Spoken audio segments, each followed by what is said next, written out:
I forgot to mute myself. This is Slip and the Man. Welcome on into the show where we give you our news, notes, opinions, thoughts. Anything else, Mitch, that we give them about sports? Opinions. We give them. Did I say opinions? I didn't say opinions. I don't know if you said opinions or not. I feel like that's the one big thing that if we gonna give somebody some opinions. Hot takes. Hot takes. You know, I should add that to the list. How you feeling this week, man? Feeling good. Had the day off. Holiday weekend. Yeah. Yeah, what you do on your day off? Oh, I just relaxed. Then I got a call from my boss, and I had a pork butt to pick up. Barbecue pork butt. And that thing was massive. Yeah. It's gonna last me a whole week. Yeah, I eat butt all the time. That's right. I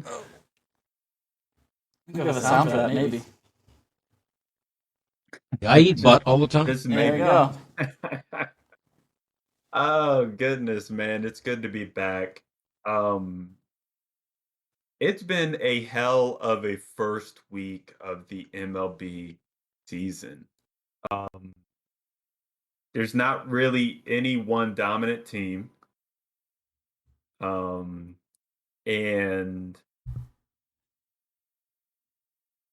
some of the best teams don't have very good records, and some of the worst teams are hanging around as if they are doing all right.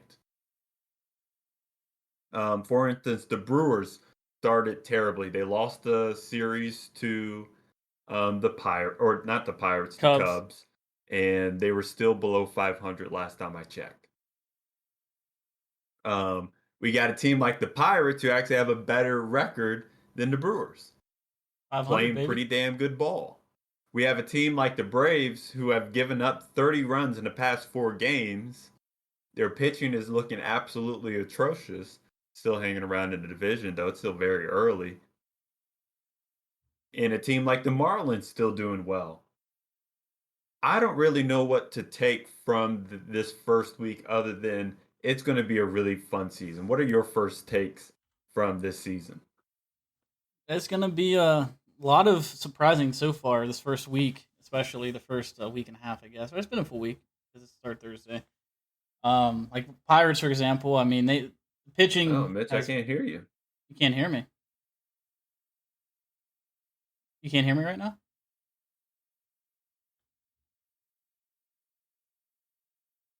One second. Mitch, I can't hear you. Where are you? Can you hear me now? I can hear you now. Well, the problem was we had a little bit of technical difficulties to start out. I forgot to change the voice mod and everything that I usually do before. I was echoing, and then I didn't change my mic in Discord. Sorry about that. Oh, no problem. You want to know something I didn't do? I forgot to start the stream. That's right. Starting off great. Just how we like it. It's a hell of a start. We act like we haven't done this in a long time. Yeah. We'll get it down. We will. But I absolutely did not hear anything that you said about the stream did, I think, because it was coming through my stream. So, but what I was saying was the first week of the season, it has been pretty surprising so far. Like you said, with the Brewers, I had them, battling out with the Cardinals, and it is early in the season. Obviously, it's a long season, but the way they're looking right now, offensively, as a whole, they're not looking like a playoff team at all right now. So they have a lot of work to do. They still got the pitching on paper still in a rotation should be good enough to get them there. But that's been one of the biggest surprises. The Pirates being 500. I mean, they're hitting the ball better than I thought. Their pitching is about where I thought it was. But really, the team. I mean, the Cubs. Starting off, they're first place in the division right now. I mean, the Cubs. I had them written not last place, but they're in the bottom of the Central. Yeah, I think everybody wrote them off, and I think they also wrote off Seiya Suzuki. Absolutely, and he's balling right now. Yeah, he's been their best hitter. He's had the best streak in terms of RBIs since Rizzo in 2018. That's a pretty big deal. He actually might be good. Yeah, that's very true. I first saw him with that home run he hit. I think it's still spring training when I saw it, but that swing, I could just tell from that he was going to do some damage because when someone has a good swing, You can just tell, and that when you have a good swing, you're going to have a lot of success. Absolutely. At least you're going to hit the ball well, and it's not, a lot of people messing with their swing, unless he just tweaks. He's a guy that likes to tweak his swing, like some players, which I don't think so. Usually, those like Japanese foreign players, they pretty much probably keep what they do their whole career. Probably, I don't know for sure, but it just seems that way. But he's going to be an exciting player. He's going to be an up and comer. He's going to be one to watch for sure this year. I mean, he could. And if you're near future, could be an MVP candidate, honestly. Oh, I don't know if I'm gonna go that far. Hey, that's my hot take. I didn't say this year. I said near future. What's the near future? It could be a couple years. Near future. Someone put this on the poll. Can you say near future and it be over a year? What? That's not the near future. I think. I mean, the years come and go pretty quick. Is actually close. Yeah. A year's not that far away because it flies by, doesn't it? I can't with you, man. It's true. Yeah, the near future. 2 years is the max for near future. 2 years. Oh my goodness. I have nothing to say about this. How about we talk about the near future? And who do you think is the best looking team right now? Well, what's a team that you wouldn't want to face right now? Team I don't want to face right now? I mean, look at the New York Mets, 6-2. They've been surprises without DeGrom. Yes, exactly. I mean, he got Scherzer, of course, but Scherzer was shaky. He didn't know if he was going to start the season healthy. Yeah. I mean, right now, I mean, like it's all this is early, obviously. It's 1 weekend. We all know that 162 games, it's a long season. It's a marathon, not a race when it comes to baseball. But right now, I wouldn't want to face the Mets. That's one team. Compared to last year, the Mets got off to their pretty good start. And then just kind of regressed and then some. This year they seem to be more complete team. They have players that are more consistent within that. However, they got two teams. One, a Phillies team that I believe has a better lineup than them. And two, a Braves team that I believe have a better lineup than them. And the Braves have had a run of terrible luck from the pitching end and on the hitting end. One of their hitters, Alex Dickerson, started the season 0-for-11, and within that 0-for-11 had 7 balls that he had an exit velocity of 99 miles per hour or above. None of those balls fell. That luck's going to begin to change. And that's happened across that Braves team. And then look at what's another example? Max Fried. Mm-hmm. Max Fried has an ERA of 5.28 or something around there. It looks, an ERA of 5 is like, yo, you got to work on something. But his fielding independent pitching is a 1.1. That discrepancy, I'm not saying that he's a 1 ERA pitcher right now, but it shows that the difference between the ERA and the fielding independent pitching, that he's actually pitching a lot better than what he's getting credit for. And Jazz Chisholm just got a hit. How about that, Kiwi? How about that? If y'all, he just got a triple. If y'all don't know, we've been playing Underdog Gaming. Enter the name Bardian Slip, no underscore. If you want to get in on that, it gives me $10 to play with. But that's what's been going on with the Braves. Do you feel like the Mets are going to be able to be consistent this year to actually keep that up? I do not think so. I mean, we've seen it year in and year out, the Mets, that they just can never put it all together. They have usually a good pitching wise, obviously, since DeGrom's been there, and they had Syndergaard for that while, but Syndergaard was the injury issue. Now it's starting to seem like DeGrom's got the injury bug. Now that Syndergaard's gone, the last few years he's been injured for some time, so now that's going against them. But they still don't have DeGrom right now. They still are doing what they're doing right now. But it's their lineup, really. I mean, they got Marte was a big addition for him this year in the field. They still got Lindor, and the names, like they have history where they're good ball players. It's just with the Mets' history, I don't see them maintaining success they're having right now. But I still think they're going to be, obviously a wild card contender for sure. They're going to be battling out for probably one of the lower battle especially with cards. the new with the additional playoff team that's going to be in it. It's very well possible that a 500 team sneaks into the playoff. Yep. With that expanded playoffs, which I'm still not exactly a fan of, but it is what it is. Mm-hmm.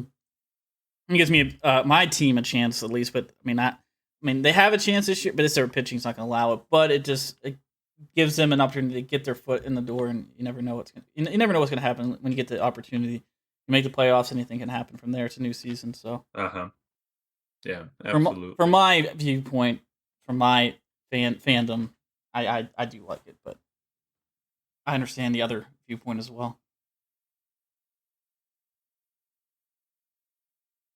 You know what's been another interesting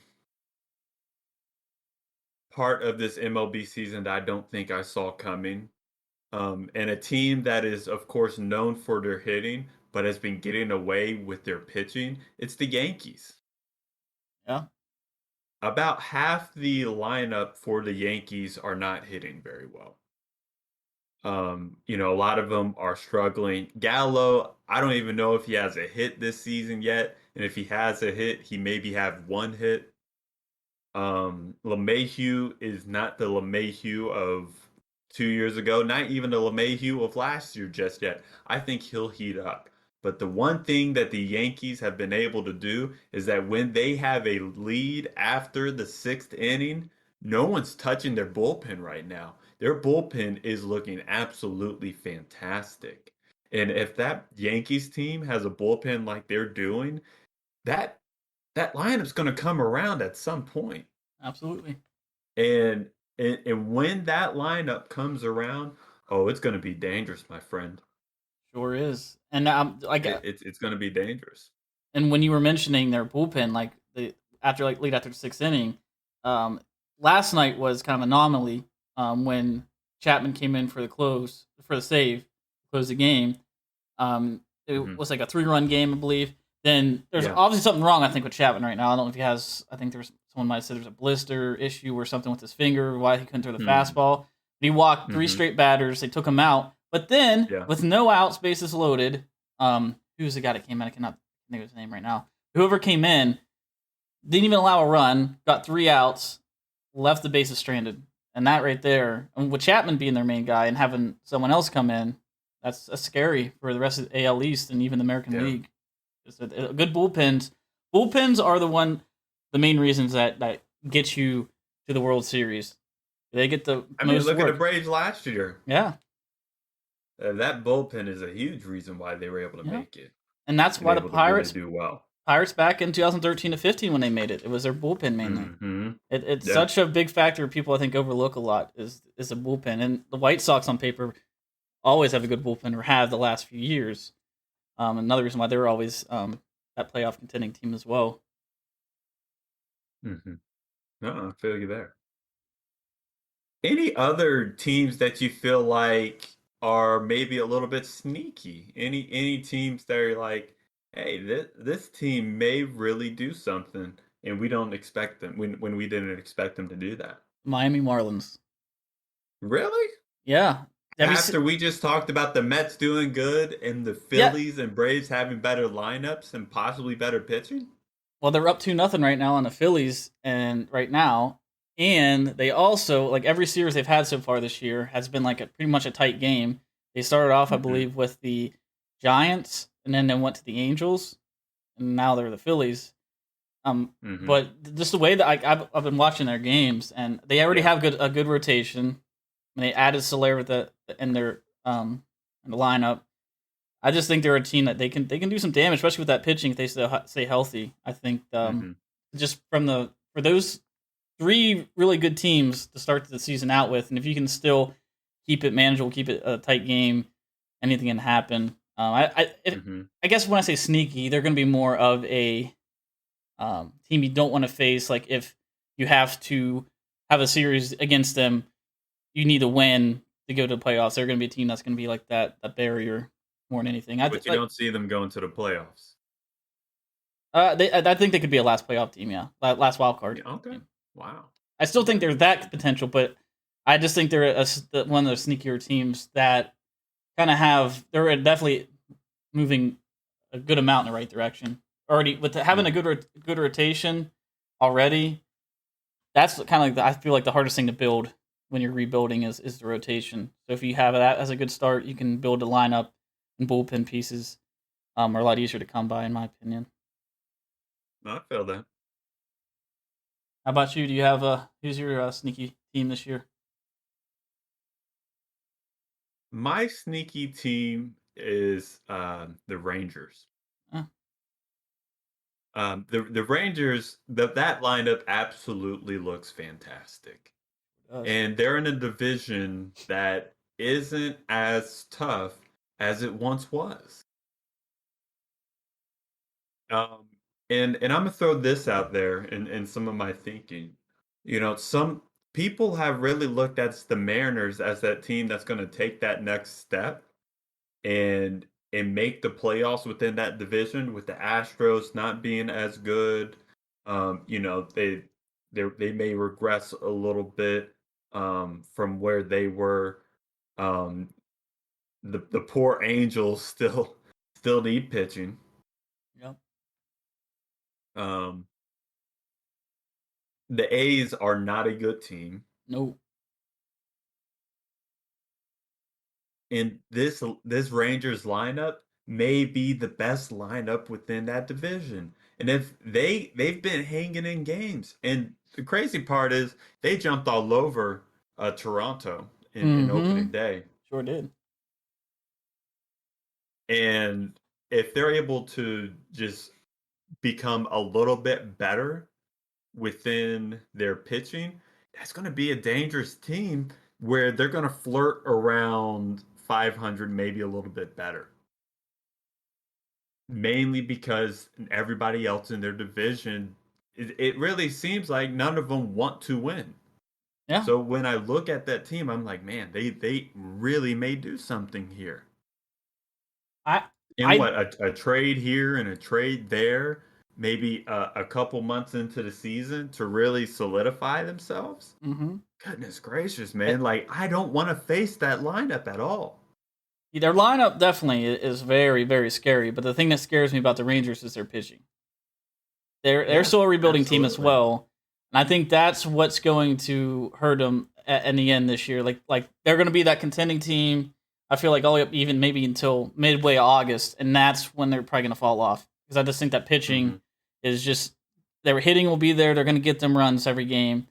Help out the pitching staff with run support. But I just think that at some point that the hitter's going to have a bad day one game, but I think the pitching is going to be their ultimate downfall this year. But like you said, trades, they could be buyers at the deadline, get some more arms. They have Jack Leiter coming up in their system. I mean, they're still rebuilding, so they're definitely obviously moving in the right direction, getting those players like long term, like they did for the future. But right this year, I can see them definitely. I like that pick for them being that surprise team. And this brings me to my next point of a team that I worry about. It's Toronto. Yeah, my World Series pick last week. Your opening day starter gets lit up by Texas. Yeah. And one thing that I've seen a trend is when Vladdy doesn't hit, nobody hits. I've kind of noticed that as well, actually. And that's going to be a big problem. It happened yesterday against the Yankees. It happened a couple other times, and it's just like when that team really gets going, it gets going, and when they don't move, they aren't scoring any runs. And that consistency, along with if teams are going to be able to hit their pitching, it's going to be dangerous. That's too volatile of a combination to work with for you to be successful in such a hard division. That's very true. You can't. It's that division especially. You each game matters even more in that division because the top of the AL teams pretty much at least 3 of them are in the AL East. And then you can include a 4, or is it 3? No, it's 3. They only have 4 in our division, don't they? No, 5. Every the Rays. I'm sorry. That's right. And you forget Baltimore? Did you think they no, I think I forgot the Rays. Baltimore, no, I forgot the Rays put because some respect on Baltimore. And Baltimore sucks. Who cares about Baltimore? Who's really thinking about Baltimore? Saying, you said that they weren't even an MLB team. Maybe they are. They don't play like it. They don't play like an MLB team. Well, I mean, I'm not disagreeing with you, but they're in the majors. Well, I'm not disagreeing. That's true. Fair enough. Well, but yeah, I think at least even the Rays are the team that's really fallen off in that division. That's the one I'm not even including them in the playoff run. And that's another surprise this year too. The Rays are not looking good. Their pitching is injured right now. Yes, but their bats aren't there. They're going to need a little bit of work. Yeah. However, in this division, you don't have time to work on yourself. No, Texas like 2 examples of like Texas in their division. I believe they have time to work on themselves. When you look at Tampa, if they fall behind, they got 3 really good teams that they got to catch up to. And that's tough. You may be able to get 1, you may be able to get 2, but 3, now you're asking for too much luck to be on your side. You're asking for too much to go wrong for that really work out for yourself.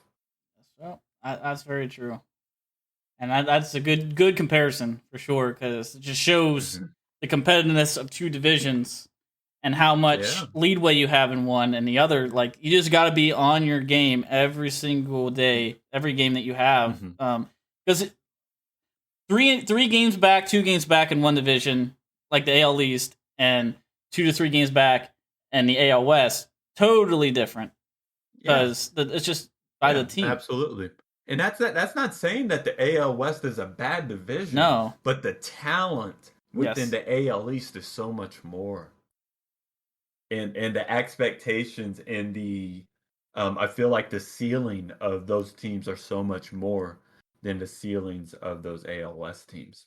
Totally agree. At this current moment. Yes. And as we're still talking about the Rays, and a player that's been like I've had him on fantasy teams the past couple years, and he was one of the most surprising players in the playoffs. Randy Arozarena. Was he just a one-time wonder kind of thing, like just that magical playoff run he had back when they made the World Series when he just went off in the playoffs? Is he actually a good player, or is he just an average player? Mitch, I think you stumped me, man. I think that's a phenomenal question because I don't know the answer to that.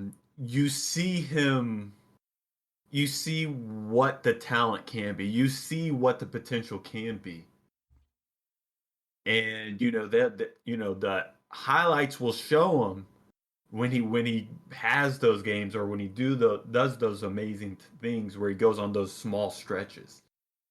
And those stretches go for like 2 or 3 games, and you don't hear from him for about 2 months. Yeah, that's kind of what happened last year.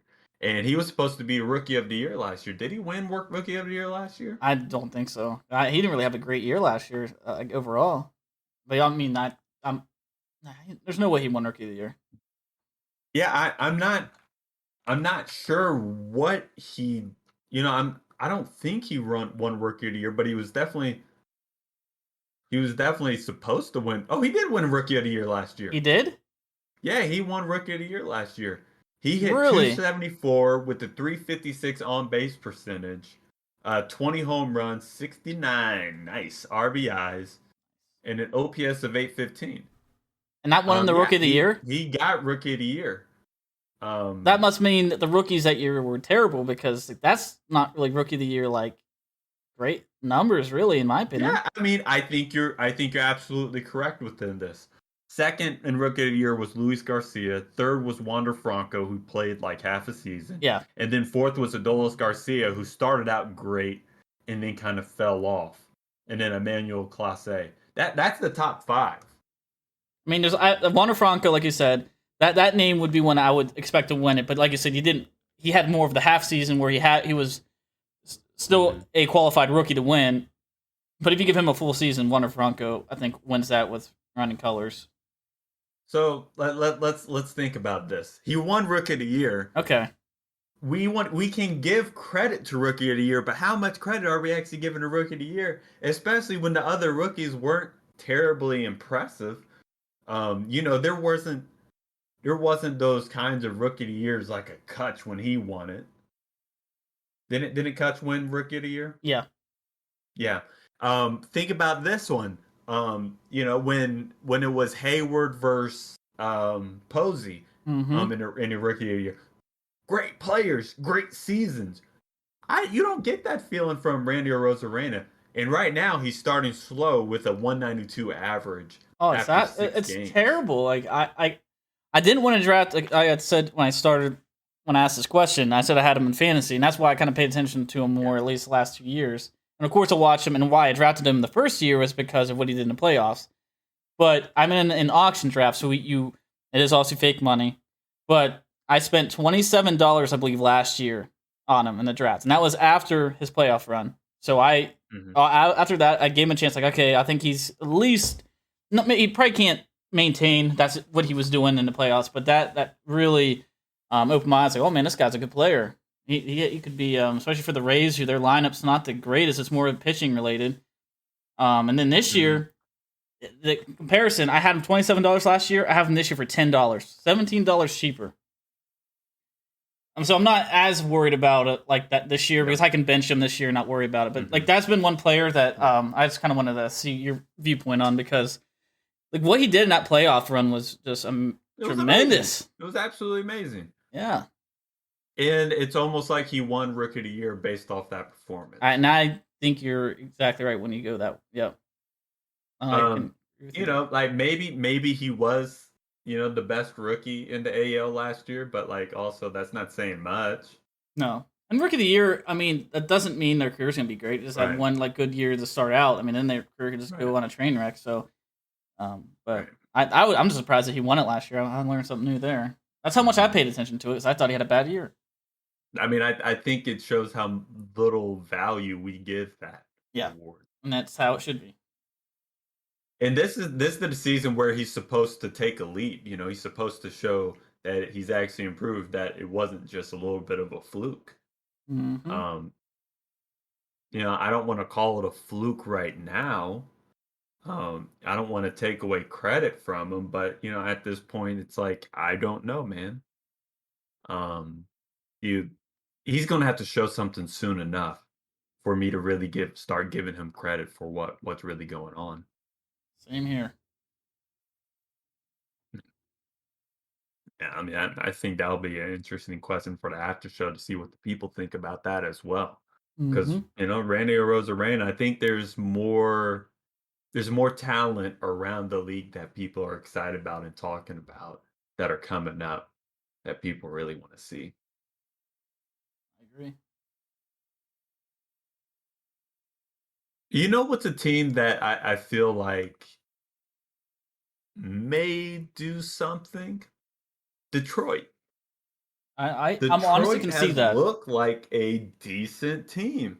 Last year they looked terrible. This year they're looking like, oh my goodness. And they really only added Baez.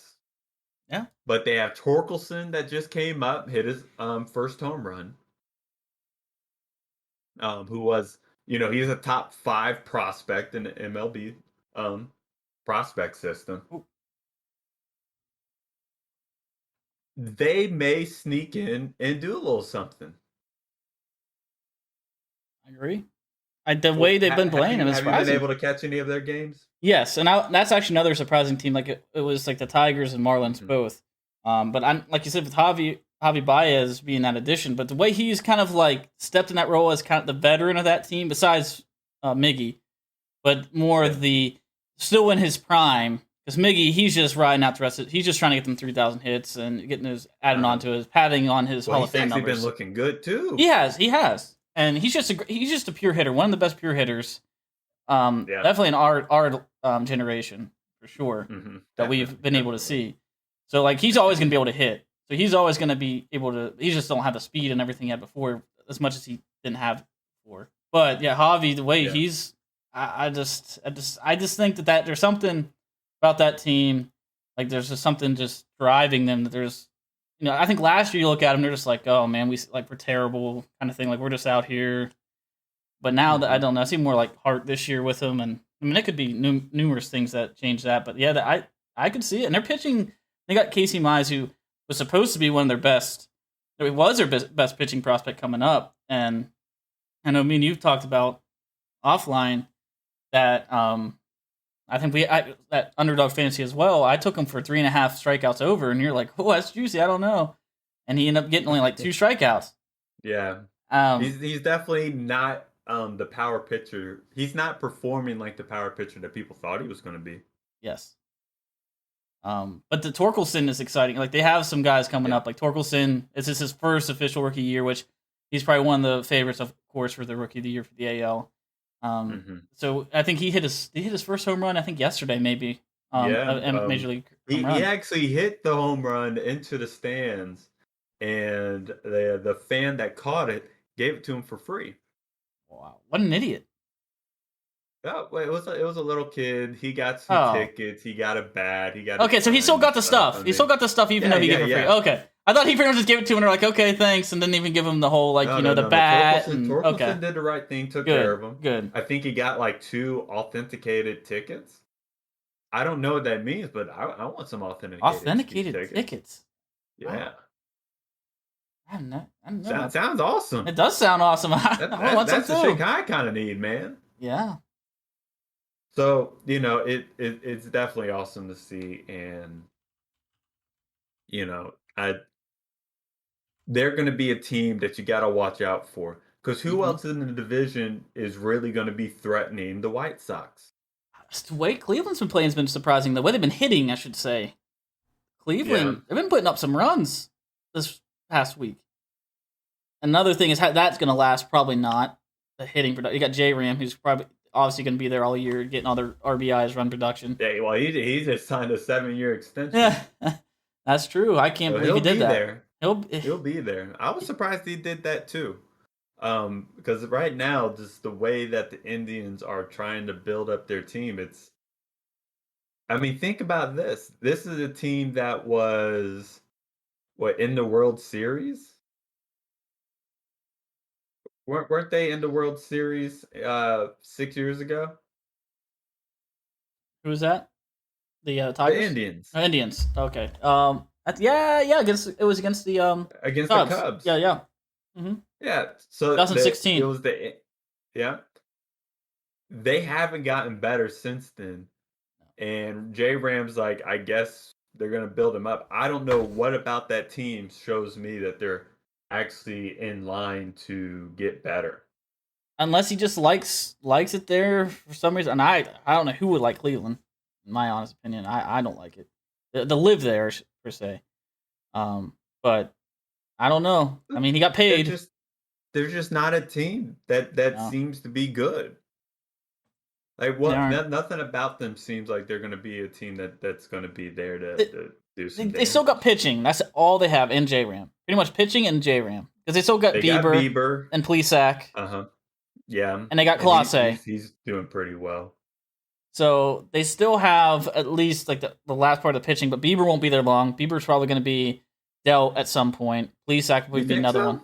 I don't think they're going to be. I mean, so what's the plan there? Just rebuild, a full rebuild. You're gonna build around J-Ram. You're not going to be good until the later part of his contract, which means that that could be past his prime. It could be, but what they did is what I don't know. How is that good? How is that good management? How is that good for the player who actually like people are going to pay J Ram? People are willing to pay him. Mm-hmm. And win. Yet he, I don't get it. It's that, you know, this reminds me of a similar situation with Chris Bryant in Colorado. Yep. He could shoot. He. I think he was trying to get too much bang for what he was worth in the first place. But he signs with Colorado. By the time Colorado may be good again, he's going to be past his prime too. You're absolutely right. He's not going to be worth it at the end of his contract. By the time like they're projected to be good if they're really rebuilding. So what's really going on here? Tell me what's really going on here. I wish I could tell you, because I wouldn't make that unless I knew that this was just 1 year. You know, we're gonna be bad this year, but this offseason, we are gonna make moves, or even at the trade deadline, whatever. We are gonna get moves. We're gonna be that championship contender. We'll be able to have that team to compete for a championship next year or next year or two after getting rid. But I mean, I'm pretty sure Cleveland is a small market team that doesn't really have the history of spending a lot of money. Obviously, they gave J-Ran the money, but it goes back to my point. What is the plan? All these teams keep going out here not having a damn plan. You know who's smart within this scenario? Who's that? It's your boy, Brian Reynolds. Reynolds, yeah. Brian Reynolds is smart. He's like, why am I going to trust this Pirates organization long to do term? Anything? He just did a short term to get out of the arbitration, get paid during it. Right. It guarantees that he'll be able to get a decent chunk of money despite everything that's going on. Because quite frankly, if he has a little bit of regression, I wouldn't be surprised because it's tough to play around a team that's not good. Now, however, the Pirates look like they're having fun. But what I am seeing is that he's not getting bogged down into some situation where he's like, yo, I don't know about your plan. Mm-hmm. So, you know, hey, let me know. Exactly. I mean, I feel better about the Pirates right now, but hey, they've had like this is on their third year now of Cherington rebuilding. So they better be kind of getting towards the end, you know, year or two, they're going to be that contending team again and hopefully be exciting to watch. I think they're in the last stage. No plan. Once again, no plan. Well, they do have a plan. Cherington does have a plan. What is that? Save money? No, Cherington's plan was to just tear down everything, right? Everything of the old regime. And he just tore it all down. And then he's just rebuilding his way. He's built the Pirates at the top. They're in the top 5 again. And the farm systems. So he built the farm system back up. Because, frankly, Pirates, Neil Huntington, the GM before, got rid of Meadows, got rid of Glasnow, got rid of Shane Baz, like tops in their prospect, even though a couple of them were obviously in the majors, but they were still at that prospect age. Yeah. Got rid of them, kind of tore up their farm system a little bit. So he did that, and now he's getting rid of the team. He's starting to get pinpoint the people he wants to build around. Brian Hayes, he extended him last week. He gave the extension to Reynolds, even though that was that short term to get out of arbitration. So, like Reynolds can still be built around for 2 years, and still be part of it, but not be the main focus. Obviously, Brian Hayes is going to be the main focus to build around for the face. And then once they get to that point, like pitching is where they're going to probably their last point of building. And once they do that, then they can start actually spending. Because he said he talked to Nutting before he took the job and said, "Are you going to give me control of whatever like I want to do?" Pretty much like approval of spending money once we are contenders. If we have a championship team, will you let me spend? And according to Cherington, he said yes. But then again, what I've said all along, I'll believe it. Everything so far I'm liking, but until we get to that point where Pirates are contending and they're at the trade deadline, get a rental, big player in free agency, whatever, I'll believe it when I see it. But so far, he's done everything he said so far. So he does have a plan. I guess. So, like, let me ask you this question. From an outside perspective, and I'm just spitballing on what may be successful, what may not. If this past off season, if all things perfect, no lockout and actually able to negotiate and get time to actually build up a team. You got Reynolds, you got Brian Hayes. You hope that O'Neal Cruz is going to come up and do some damage. You sign a veteran like Vogelbach. You have maybe another guy for the Pirates that may splash, right? And then you sign maybe two other people out there that can get the job done. You sign a guy like maybe Tommy Pham. You sign, I'm not saying that you spend big. You don't have to go for one of the top people, but maybe you get another person Mm-hmm. that can be consistent and can actually work towards a plan. And hey, if it works out, he does well. But the team doesn't do well, you trade him, you get some more offset. But if the Pirates do well in a division that's not very good, hey, anything can happen. But the Pirates seem like they just wanted to break everything down without a plan on how they can even try to be successful this season. Well, I mean, I can see where Am you're I coming from. unreasonable in thinking No, like that could be possible? no, I can see an outsider looking in, seeing Cruz getting sent down to start the season. I know that was the biggest news coming out of Pirates camp going into the season was they sent Mm-hmm. him down. He didn't make the team, the 40-man roster, when Yeah. he was doing really well in spring training and did well in spring training last year, and has just been shooting up the ranks and he is ready.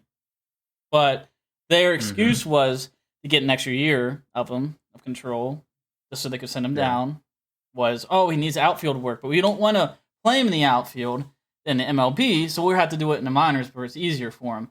When last night, which really frustrated me, they started Hoy Park in right field for the Pirates. Mm-hmm. He's an infielder, and I don't believe he's ever played the outfield in his career, as far as I know. And they put him in right field. He literally cost the Pirates in the first inning 3 runs on him. One ball was hit Yeah. to him, hit his chest. It was a short hop, hit his chest. The other one, he ran to the wall, hit his glove, popped out.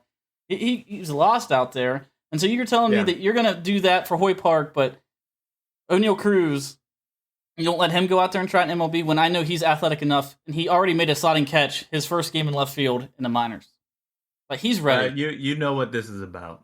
And obviously, and that's what that just confirms it. That's why I was that example. Yeah. It's It just I don't get why take the stance of let's just lose. And that when the Braves did that in 2016, I was upset. I was done with the team. mm-hmm. I was like, F this. I'm done. Like, I'm not about this. I wasn't happy with it. And, like I wasn't as engaged. Mm-hmm. That's how I am every year. I'll It's terribly frustrating as a fan to see things like that, especially when there's like, hey, show me that you actually care.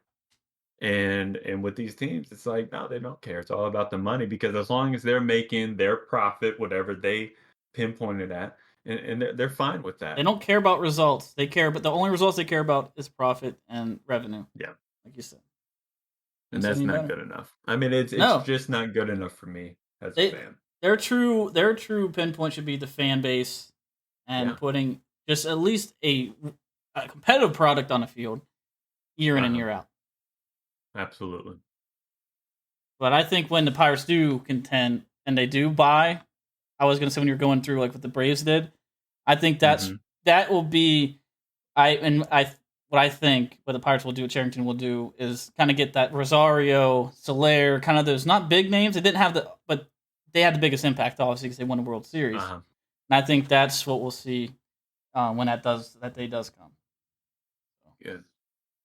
All right. Well, it's been a very fun first week of the season. I can't wait to see what's next. But I want to get into our picks of the week, which I'm springing on you. But it's about that time. It's the final playing games for the NBA. So let's choose those. All First right. one is Hawks versus Cavaliers. Ooh. Who you got? I'm pretty sure the Cavs are kind of injured right now. I'm gonna take the Hawks. I know who you got. I got the Hawks, of course. Pelicans and Clippers with Paul George out. Ooh, there we go again. Another injury. I still think Clippers are gonna hang on. Yeah, I think the Clippers as well. I think they're still a better team, but it's going to be interesting. Yeah, like it'll be close. I think it's going down to the wire. I think. Yeah. So we both got the same teams. We got the Hawks and the Clippers. Let's see what happens. Let's see. Any other news that you want to talk about before we get out of here? Any other news? I really can think of the top of my head. All right. Well, this has been Slip and the Man with the first week of MLB review. We'll be back next week. You know, it's going to be closer to the NFL draft. Maybe we'll get into a little bit of that. We'll, of course, be talking some baseball. You think we'll do some mock drafts? We may be able to do a mock if you want. A little mock, slipping them in, mock draft 1.0. You know, I'm always down for a nice mock. 1.0. So it actually makes a little bit more sense. But I'm definitely excited about it. But until next time, this has been Slipping a Man, where we give you our thoughts, opinions, notes, hot takes, and whatever the hell else you want. Beliefs. Y'all take care. Peace.